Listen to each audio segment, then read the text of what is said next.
국어 사전을 보면은 숙주라는 단어가 나오는데 기생생물에 영양을 공급하는 생물이다.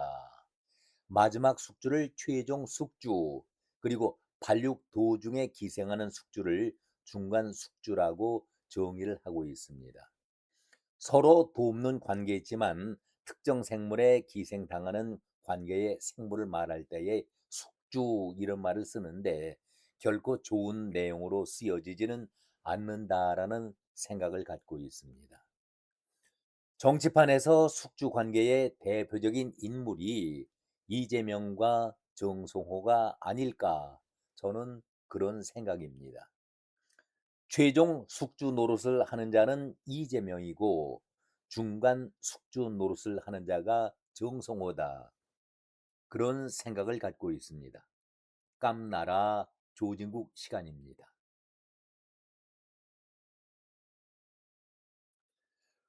어제 서울행정법원에서 대장동 항소 포기 사태에 반발했다가 검사장에서 대전 고검 검사로 사실상 강등된 정유미 검사장에 대한 판결이 나왔습니다. 정유미 검사장이 법무장관 정성호를 상대로 낸 인사처분 취소 소송에서 재판부가 작년 12월 11일 발표했던 인사명령 처분을 취소한다, 이렇게 밝혔습니다. 재판부는 판결문에서 이렇게 정리를 했지요. 검찰의 인사 관행에 비춰볼 때에 이 사건 인사는 자발적 사직 유도에 해당된다. 강등을 시키면서 스스로 사직을 하도록 유도를 했다, 이런 얘기 아니겠습니까?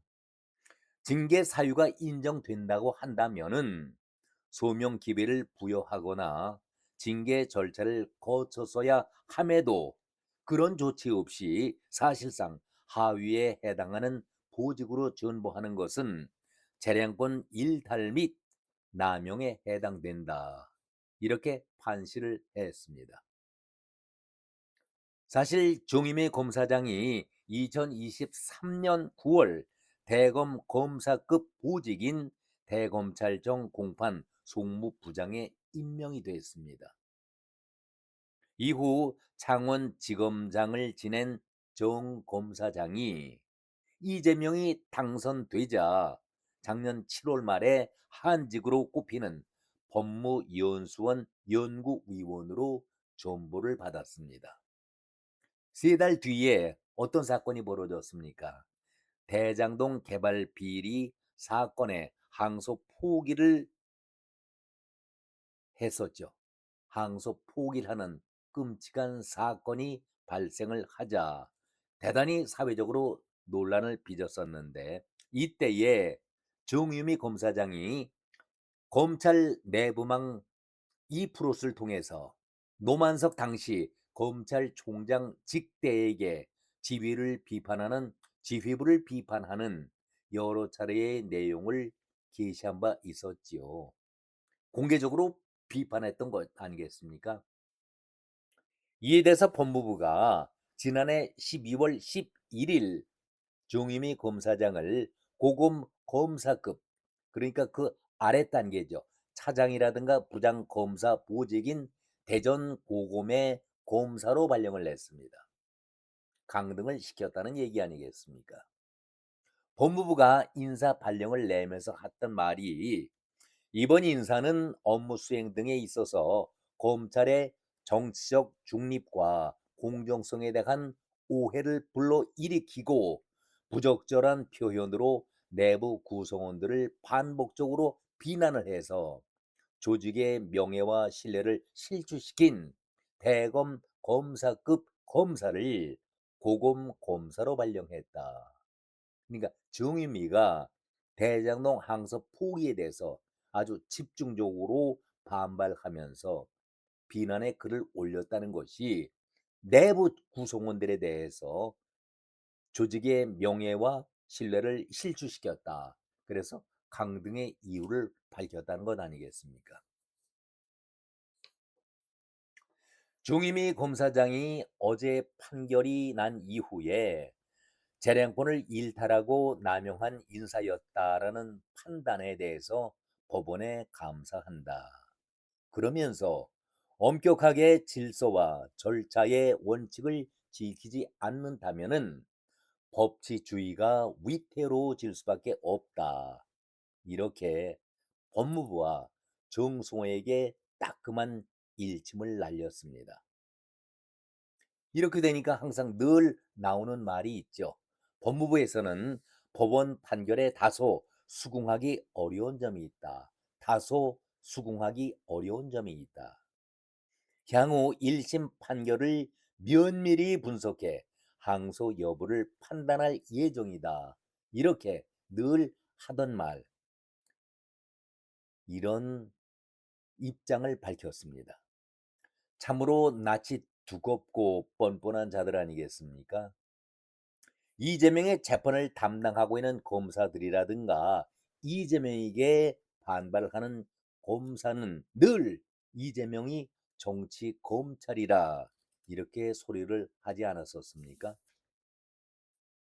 늘 재판에서 깨지게 되면은 하는 말이 이거 아닙니까?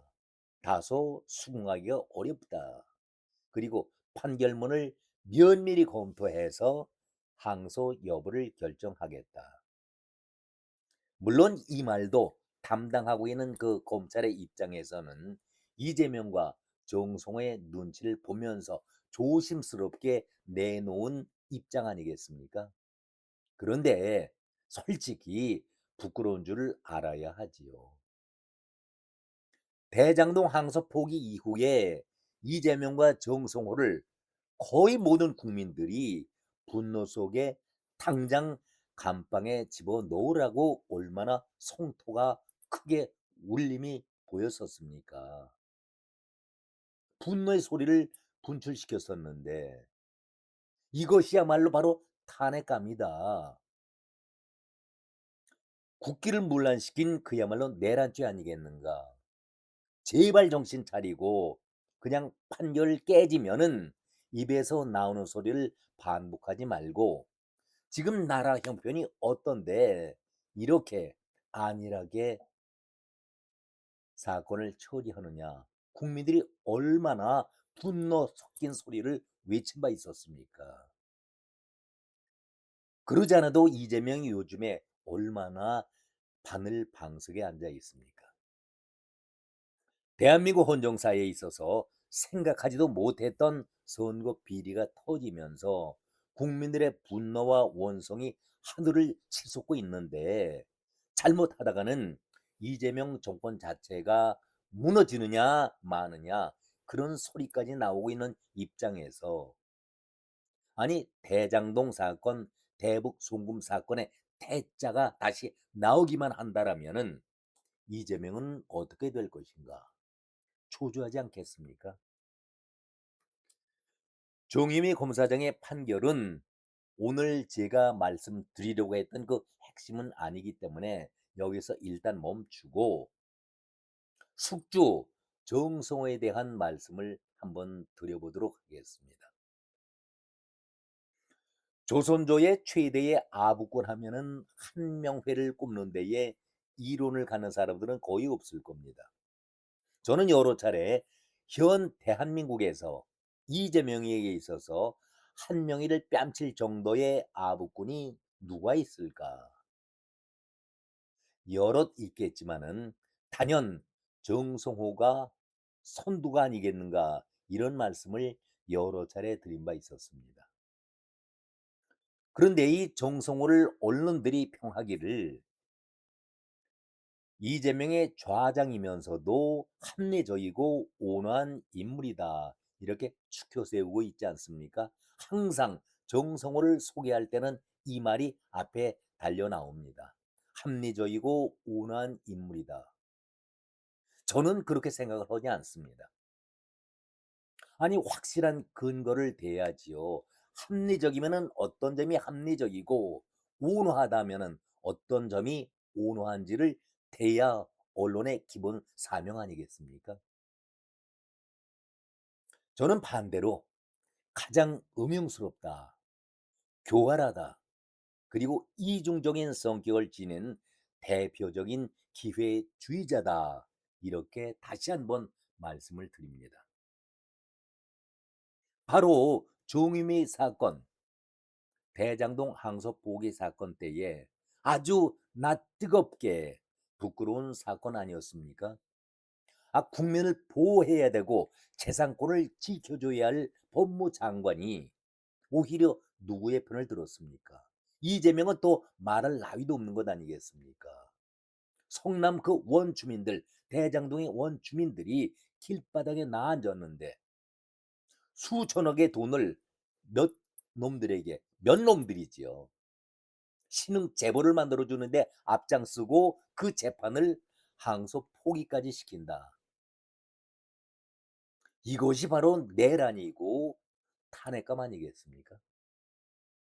그런데 이렇게 억울한 사람이 없도록 지켜야 할 책무가 있는 법무장관 정성호가 그때의 사건이 터지자 어떤 얘기를 했었습니까?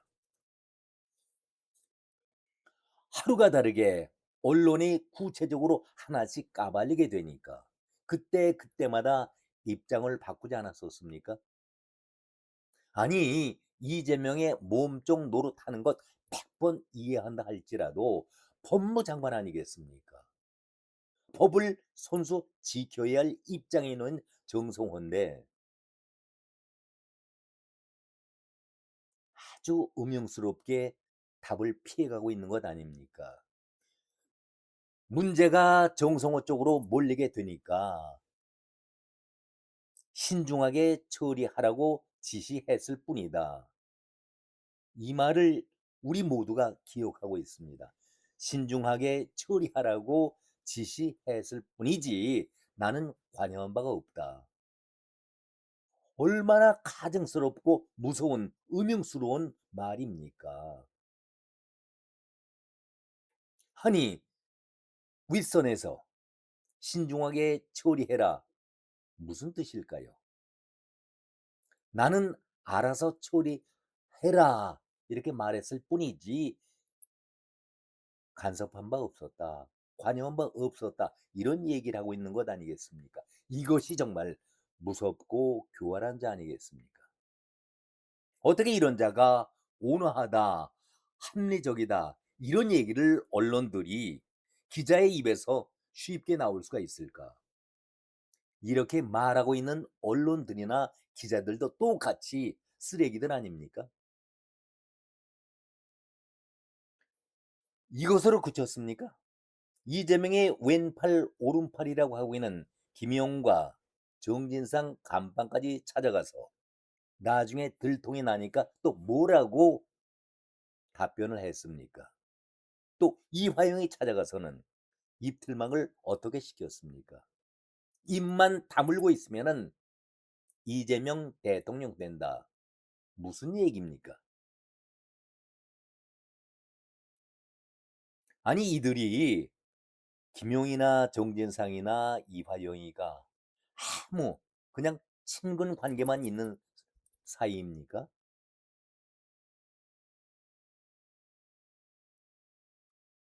이재명을 어떻게 해서든지 대통령을 만들어야 된다. 그래서 앞장서서 숙주 노릇을 하던 자가 정성호 아닙니까? 이번에 입만 다물고 있으면은 이재명이 대통령 된다. 그 뜻이 무슨 뜻이었습니까? 입틀막을 왜 시켰습니까?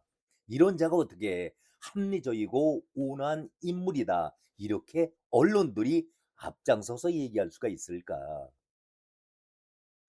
우리 언론들이 정치사에 아주 치욕적인 모습을 보이고 있는 또 쓰레기가 있죠. 박지원이. 아니, 박지원이가 어떻게 정치 구단입니까? 정치 고수다. 정치의 달인이다. 입에 침이 마르도록 칭찬해 줍니다.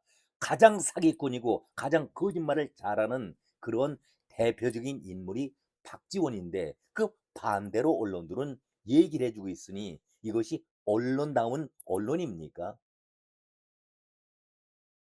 도대체 박지원의 어떤 모습이 그리고 정성호의 어떤 모습이 합리적이고 온화하고 정치적인 구단이다. 정치의 달인이다. 어떻게 이런 말을 할 수가 있을까? 한마디로 언론과 기자들이 썩은 것 아니겠습니까? 엊그제 6.3 선거판이 이재명에게는 그야말로 하나의 비수처럼 또 날아왔지요.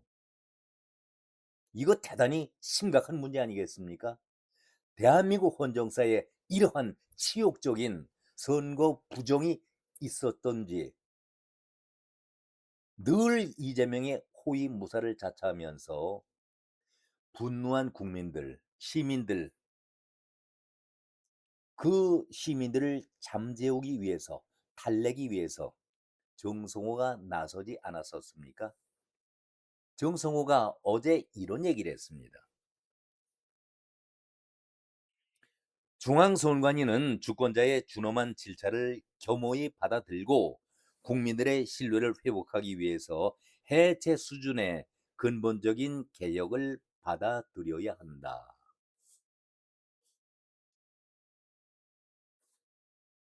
지방선거 과정에서 발생한 선관위의 투표용지 부족 사태는 묵과할 수 없는 중대한 문제다. 아니, 이번 6.3 선거에 있어서 투표지 용지 부족이 발단도 되긴 했지만은 어떻게 부정이라든가 부실이라든가 선거에 대한 비리가 어떻게 이 문제 하나뿐이겠습니까? 정성호는 선관위를 질타하면서 부정 투표 내지는 그런 말보다는 투표용지 부족 사태는 묵과할 수 없는 짓이다. 독립헌법기관이라는 지위가 면피를 위한 방패가 되어서는 안 된다. 국민들이 어렵게 쟁취해낸 국민 참정권이 헌법기관인 선관위의 총체적 부실과 무능으로 침해가 되었다.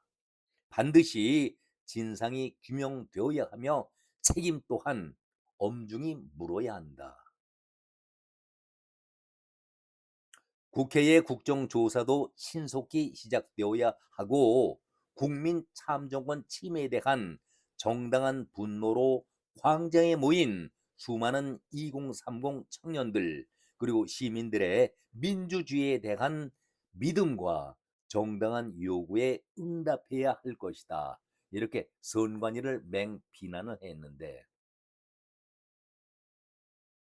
저는 이 내용을 들으면서 참 옳은 얘기는 했다.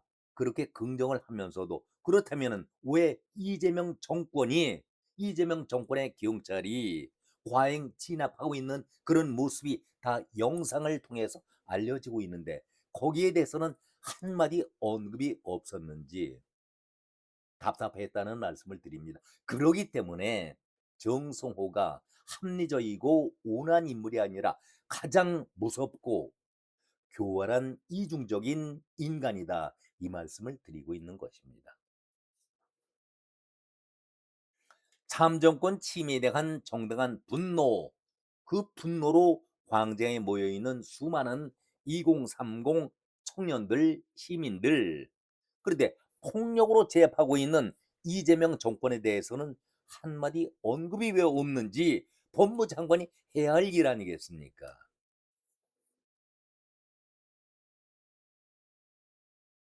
그러면서 국민의 참정권 훼손된 이번 사태에 대해서 책임 규명에 모든 역량을 집중하겠다, 쏟겠다, 이런 얘기를 하고 있는 것 아니겠습니까? 늘 해온 말 아니겠습니까? 그런데 국민들은 이런 정성호 발언에 대해서 그냥 흘려 듣고 넘기겠습니까? 많은 분들이 이번에도 또 말 장난을 하고 있구나. 이렇게 분노에 찬 소리를 말씀들 하고 계시는데 지금 분위기 파악을 제대로 하고 있어야지요. 이 나라의 최종 책임은 대통령이 지는 것 아니겠습니까? 대통령 취임할 때 선서하지 않습니까? 헌법을 준수한다고. 이재명이 늘 하는 말이 무슨 얘기입니까? "나는 선출직이고 권력 서열 1 위야."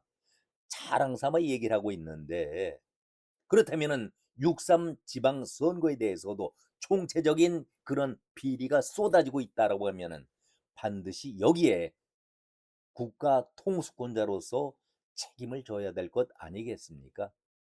많은 국민들이 이런 차원에서 생각하고 있는데, 저는 이제 결론 삼아 말씀을 다시 드립니다. 이재명이 8년 전에 이런 얘기를 했었죠. 박근혜 정권을 향해서. "대통령도 법 앞에 평등하다. 대통령이라 할지라도 잘못이 있으면은 수사와 조사를 받아야 하며, 그 잘못이 드러나면은 처벌을 받아야 한다. 법 앞에는 어느 누구도 예외가 있을 수 없다." 이 말한 것이 이재명 본인이었습니다. 아마 이 말을 할 때에 정성호도 분명히 기억을 하고 있으리라 생각합니다. 이번 선거에 대해서 법정 소송 기간이 17 일까지죠. 이제 닷새 남았습니다. 그리고 이재명은 해외여행을, 저는 어제 도피성 해외여행이라고 말씀드렸습니다마는, 아무튼 도피성 해외여행이든 뭐든 간에 18일 날 들어오게 되어 있습니다. 묘하게도 소청 기간이 끝난 다음 날 들어옵니다. 이것을 민주당 졸개들은 우연의 일치다라고 매번 우연을 들먹거리는데, 우연이라고 하니까 또 우연으로 받아주죠. 그러나 국민들은 이번 사태에 대해서는 대단히 심각하게 바라보고 있다라는 말씀도 잊지 말아야 한다. 그 말씀을 끝으로 드리겠습니다. 국민들 모두가 이제 법정 소송 기간이 지나든 말든 간에 18일 귀국대회를 지켜보고 있습니다. 오늘은 여기까지 말씀드렸습니다. 고맙습니다.